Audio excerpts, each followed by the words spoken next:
அந்த வேலை பிச்சை எடுக்கிறாரு அப்படின்னு சொல்லி அவர் சொல்லும்போது then it was so much of all demotivation. அதுக்கப்புறம் தான் வந்து அந்த இடத்துல நான் ஒரு ஒரு நம்பிக்கை இல்லாத, சரி எங்கேயோ நீங்கள் கூப்பிடுறீங்க வாங்க போகலாம், அந்த என்னதான் இருக்குது நீங்கள் காமிங்க அப்படின்னு சொல்லி உள்ளே போகிறோம்.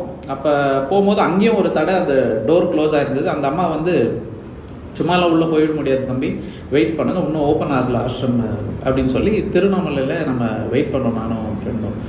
இதெல்லாம் ஒரு சரியாக வராதுப்பா, நடுங்க, நம்ம போகலாம், let's leave this place and we'll come some other time அப்படின்னு. அப்போ மறுபடியும் அந்த இடத்துல காரை ஸ்டார்ட் பண்ணுறோம். காரு அந்த இடத்துல தான் ஒர்க் ஆகலை, car was not starting. Then we stayed there and அங்கே இருக்கிறவங்க அந்த பக்கத்தில் உட்காந்துங்கெல்லாம் வந்து காசு கேட்டாங்க. போமா கடுப்பாக இருக்குது, ஏன் இரிட்டேட் பண்ணுறீங்க அப்படின்னு சொல்லி அவங்கள்ட்டையும் நான் ஒரு